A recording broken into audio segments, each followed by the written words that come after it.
When did your feeling about something is very wrong here turned out to be true? My dad was 6. Dad heard a clap of thunder and immediately told the babysitter to call someone because my dad's been struck by lightning. My grandfather had in fact been struck directly by lightning while playing golf with my grandmother. The electricity entered his shoulder and out his ankle. My grandmother resuscitated my grandfather and he lived to be over 90.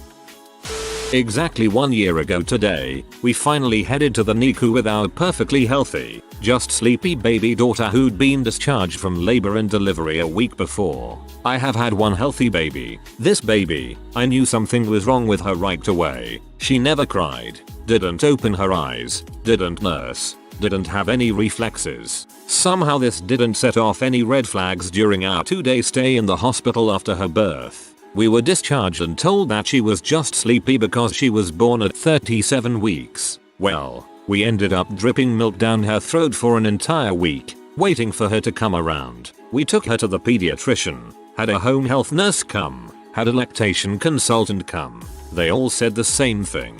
37 weeks, sleepy, she'll get the hang of it, blah blah blah. I had been airing my concerns to anyone who would listen before she was even born. She never moved in utero, only a wiggle every now and then to let me know she wasn't dead. Yet, all pregnancies are different, all babies are different, blah blah blah. Well, 1 year ago today, I had a screaming breakdown to my husband. Something is wrong with this baby and he still wanted to believe everything would be okay. But he agreed to take her to the NICU. And she was alternating between seizure and coma every 3-5 seconds. A burst suppression pattern on EEG. Look it up for a fun read. With a completely non-functioning brain. She developed and was born that way by some cruel and nonsensical twist of fate. A Tourette syndrome. 1 in 100,000 odds. She died 2 weeks later. If someone had listened to me, we never would have left the hospital and I wouldn't have spent a week trying to nurse a brain-dead baby. I'm so sorry for your loss. If this question is hurtful or rude, please ignore it. But I'm wondering if you think earlier medical attention could have prolonged her life. I've heard from other parents in similar situations that they prefer to bring their children home to die rather than keep them surrounded by machines and white coats. But I know every situation is different.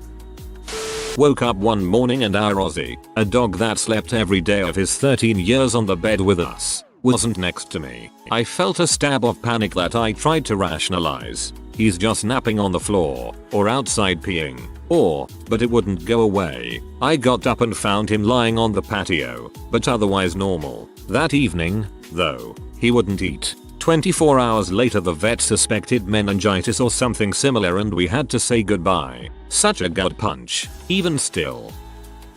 Went on a cruise with my family when I was 23. Before I left I was saying goodbye to my cats. The older one was 18, but in good health. As I was saying goodbye to her though, something inside me felt like I knew this the last time I would see her. A couple days later, I got a call from my friend who was watching my cats. The old cat had started puking up blood, so she was put down. I wept pretty hard that day, but I was grateful that a part of me knew to say goodbye like it was the last time.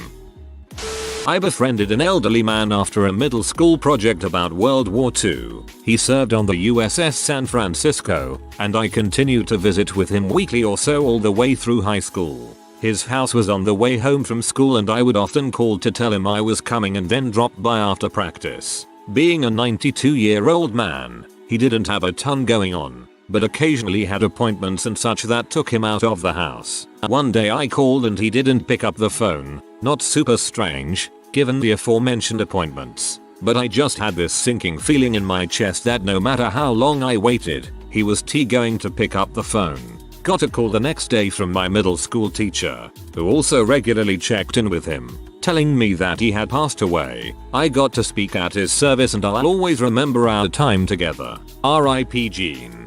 So sorry for your loss. I'm sure he appreciated your friendship as much as you did. It was Mother's Day and I had woken up hungover and had to travel up to St Andrews from Edinburgh from my girlfriend's. I had work in the morning that I could see far enough. When I got on the bus, I sat down and suddenly felt a sharp pain in my shoulder. I thought nothing of it and fell asleep. I woke up and stared out at the grey little towns I passed through. I remember feeling very sad. I'd been away from home so long and I missed being with the family. The pain came back then and started in my elbow and fingers too. In that instant I started crying because I just knew that it was cancer. I was 24. I pushed it to the back of my mind for weeks, then saw my GP, a physiotherapist and 2 shoulder specialists. I eventually convinced myself that it was a pulled ligament or trapped nerve, but then after 2 months of waiting and a bone biopsy I was told I had a high-grade stage 2 osteosarcoma on my upper humerus. 6 months later, 1 successful 4-quarter amputation and some lung metastasis thrown in for fun, and I'm sitting here completely bald, high as a kite, telling the internet I have cancer. Things are looking up though. My love to each and every one of you. Great big warm hug. I was accidentally given a massive morphine overdose in hospital. I was in the process of being moved from one ward to another and knew there was a really good chance I would be left alone for a while because the staff were really busy. I could feel myself becoming amazingly, intensely relaxed, and trying to keep myself awake enough to let a staff member know what had happened and how I'd been overdosed. Was given 10 mls of morphine rather than 0.5 mls. Was really hard. It kinda sucked that they didn't believe me, but once I let them know that I was a midwife and I wasn't kidding around, they took me seriously. The next few hours, including a medical emergency team call, are very, very hazy in my mind. My grandma and me were in the Corolla, she's driving, when the light turned green at a traffic light stop. She paused for about 4 seconds, enough to get the car behind us to honk. When I told her to go, she told me to wait. Something felt out of place. Then, out of the blue, an Impala blasted through the intersection. Had we actually gone when the light turned green, the Impala would have T-boned us. Apparently my grandma first learned to ride a boat, then a moped, and then a car. A huge part of driving a boat is to have foresight because boats don't stop as quickly as a car. Made her a wonderful driver and could park perfectly, drive perfectly, and unlike most grandmas, she's not a slowpoke driver, just cautious and super predictable to others. I would have given the guy behind me a big ol' thumbs up after the car whizzed by. Came home very late one night. My parents and sister were already asleep. House felt funny. Dogs were barking in a strange way. Looked around and noticed that my stepmother's car was not in the driveway but her purse was in the kitchen. My dad's wallet was not on its usual place. Caught someone creeping around in the backyard. The commotion woke everyone up. Creeper was one of my sister's friends. Turns out, her friends decided to break in due to the fact that my parents never locked the doors and the dogs all knew them. Steal my dad's cash and credit cards and take my stepmother's car for a joyride. Since she drove a Toyota Corolla, I have no idea why. We found the car in the next subdivision. Why Creeper Boy was not with his buddies. He was figured he could double back and spend some quality time with my sister, and my timing was just about perfect. He ended up rolling on his buddies and getting a reduced sentence. His parents were pissed at me more for injuring their little boy than they were at him for breaking into people's houses and stealing cars. Yeah, his parents' attitude is definitely what got him that way. Enabling parents create criminals. Very would be an exaggeration, but after my mother went to bed each night my dad would go out to his car beside the driveway and talk on the phone for about 15 minutes. I outed him. He had been having an affair for about 10 years. 10 freaking years. I was walking back to my dorm from class and had a gut feeling that I needed to see my friend right away. I walked into his dorm room and found him on the floor seizing. He is fine now, but it was still weird that I just knew something was wrong before I had seen him at all that day. My wife and I were renting for a few years when we decided to take the steps to buy our own house. We had enough for a deposit and had a mortgage quote arranged. We went to look at a number of houses and found one that we really liked, so decided to put our offer in. We were told that this was most likely going to be accepted, but they were going to wait a couple of days before deciding. That evening I sat in bed reading when I had a horrible feeling that something wasn't right. The next day I told my wife that I wasn't sure about it and convinced her that we needed to retract our offer. So we did. The next 2 weeks were a nightmare. Within 2 days of pulling out of this offer my wife was made redundant. totally by surprise, and she hadn't been working at the company long enough to get much of a payout. A week later our car broke down and was beyond repair, barring spending more than the car was worth. We really struggled for the next year or so and would never have been able to pay off a mortgage. We are in a much better place now, but we know that if I hadn't had that moment we would have been screwed. This one made my heart warm. I'm glad to hear things worked out. I hope you're in a lovely house now. When I was in college I had a really weird class and work schedule that resulted in me usually taking my dog for her nightly walk around 3 or so in the morning. There was a giant parking structure for the college right by its baseball field and I would usually cut through there and let my dog run around on the field before circling back to my apartment. One night on the way over, I heard a faint humming in the parking garage, followed by some sort of weird almost alarm sounding noise. Being the horror movie victim that I am, I started walking towards the sound, which meant walking down to the lowest level, which was one below street level. When I got down to the ramp my dog started to get visibly stressed, whining and sort of bouncing around, looking at me repeatedly. I started to really get stressed out at this point, but pressed on. When I got down the ramp, I looked around and saw behind it a small golf cart, which on its own wasn't that weird because the school's maintenance staff used them all the time. This golf cart, however, was on and running, which was producing the humming noise, but with no driver. I walked over to it and behind it was one of the Home Depot buckets tipped over, with trash scattered around. Before I could really wonder what was going on, I heard the alarm sort of sound again, only this time I recognized it. I went a little further around to the elevators and found a man unconscious inside one, blocking the door, which was repeatedly tried to close but couldn't. Once I was down there near it I knew what the sound was because we used to block it in the dorms all the time waiting for friends. At this point my dog was going nuts. I put her leash over one of those parking poles to stop people from hitting things and approached the man. I didn't know CPR at the time, but I checked if he was breathing.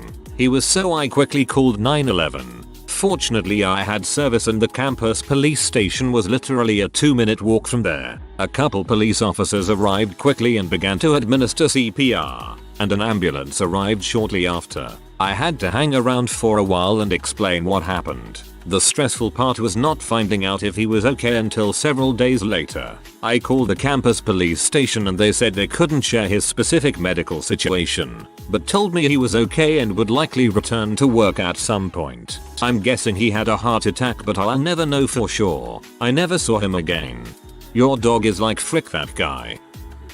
One night while I was home alone I was feeling oddly anxious for a few hours. Like every sound I heard seemed suspicious. Later while I was trying to sleep I look out my window and see someone just standing on the sidewalk in front of our house. It's likely that he was there for a while. Just after I notice him he comes up to the door and starts knocking, which freaks out my dog and makes him start barking, which he normally doesn't do when people come to the door. So in a panic I start heading out of the back of the house while calling my parents. At first they don't really believe it's an issue, but I insist that it's not normal. They rush home and my dad confirms my suspicions that it was my sister's abusive ex-husband. So my dad takes care of things and sends him on his way. He has been harassing us for quite some time, but now he's homeless, so trying to get a restraining order has been a struggle. He likely wasn't planning anything violent, but it was definitely the first time I've sensed something being wrong. And it really freaked me out just how much I felt it that night. My neighbor's ex was harassing her for a while and then he became homeless. He broke in and waited for her to come home, then he shot her and himself. Sometimes when people feel like they have nothing left to lose they really go off the deep end.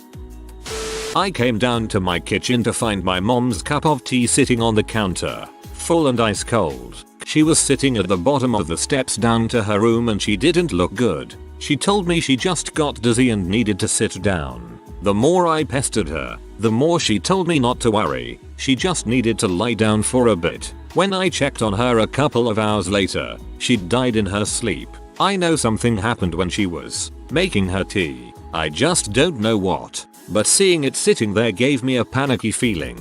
I wish I'd ignored her when she said I'm fine, just let me lay down for a little bit.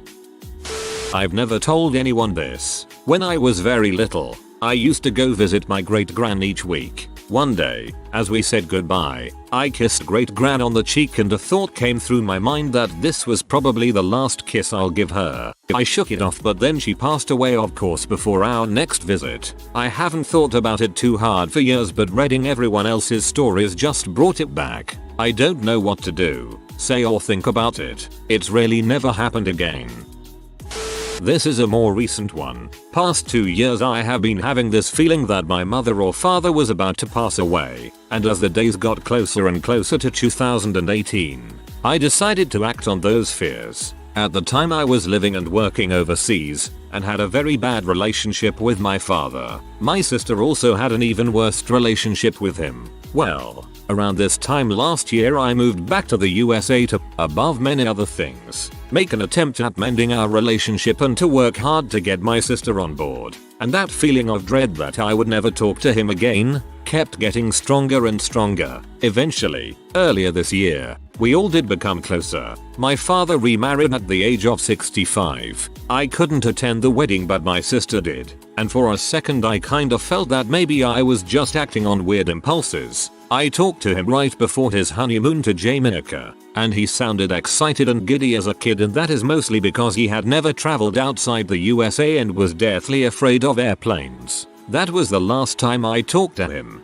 He passed away 2 weeks later to unknown causes. In 2014, when that year's X-Men movie came out, I went to go see it with my best friend. 2/3 RDs of the way through, I felt the most off I've ever felt. Sick, chills, feverish, gut drop, time warped, everything. I peeked at my phone and I had dozens of texts, missed calls, and voicemails. My dad had passed away. Sorry for your loss. The highway that I take home from work had just been repaved and none of the lines were painted on yet, except for the lines in between each lane. There were no lines painted for the shoulders yet, but plenty of space to pull over to the shoulder part of the highway without impeding traffic. On one particular day, there was a city truck parked in the shoulder. I got over to the left lane to give them plenty of space, but knew that the guy on the driver's side opened his door way too wide for being next to 70+ mph traffic and was walking way too close to that traffic. I immediately thought that that wouldn't end well. I get home, and as I'm watching the news an hour later, there was a crash on that highway, at that spot I passed, involving the driver of the city truck. Someone hit him. He was dead on the scene. They, I'm assuming his co-workers, friends, and family, put up a memorial of him at the exact spot that I passed him. To this day, I still get over to the left lane when I'm passing him. The lines for the shoulders were painted on the next day. This happened in Ohio a few months ago, late summer I think, so we pass on the left, which is why I gave him room by getting over to the left lane. Move over or slow down is a law here. I move over when possible. Slow down when moving over is not possible. I'd rather not be the cause of someone not going home to their family that night. I'm not sure what happened to the guy that hit him, but a quick search of his name revealed that no charges were in the works a few days after this happened. I think of the dude daily as I pass his memorial, and hope he didn't suffer too bad. I'm always annoyed when people don't move over for cars on the side of the road. Sometimes it's just not possible due to traffic, but normally it's such an easy thing to do and can save a life. My mom called me when I was out with a friend. She told me my brother didn't come home last night. She was very worried, even though this is not the weirdest thing for a 21-year-old. I went straight home. We both felt like something bad had happened. At home, his phone was on the couch in the living room, so we couldn't contact him. Called the police etc. A week of investigation later, his body was found. He had drowned himself in a nearby lake. Miss him every day for almost 3 years now. That's horrible. I'm sorry you lost your brother. The other 4 starters on my basketball team and our coach died in a car accident 22 years ago this past Saturday, the 8th of December, 1996. In the week leading up to the trip, we all had some sort of Final Destination style premonition that it was going to happen. Whether it be by dreams or just ill feelings towards it. I was ill the morning of, otherwise I was scheduled to also be in that vehicle. But as a result I was late and they left before the other vehicles. I got to school and traveled with other friends instead. This was about 25 minutes later. We hit a traffic jam about an hour and a half into the trip. My friend's dad said it looks like someone's had an accident. I hope everyone is okay. It wasn't for what felt like an eternity that we could see what happened. I will never forget the moment of absolute terror where my heart just sunk in the sight of my coach's 4WD having been obliterated by a big semi head on. Etched in my memory forever. Rest in peace, my family. That sounds awful. I'm sorry for your loss. Came home from university. Next day my mother says, "Let's sit down. I have to tell you something." I said, "Do you have cancer?" She did. There were prior warnings. For the last 2 months on Skype, my dad had stopped speaking to me almost entirely. I put it down to him not wanting to speak with me. What a relief. PS. Thyroid untreatable. Treatment worked, we think. Thyroid cancer is super beatable, and because of its affinity for iodine, targeting it with radiation is also easy. It's probably the cancer I'd pick should I have to pick one. Things will be a-okay. I was letting my dog back inside. She walked right past me with no tail wagging or happy smile, walked right through the kitchen without wanting a treat, and went straight to her doggy bed. I knew something wasn't right, and within 10 minutes we were in the car to the emergency vet. She had a tumor rupture apparently. It was clear what needed to be done. Still breaks my heart. If you are new to the channel, you can subscribe. I publish new videos every day. Until then, check another video.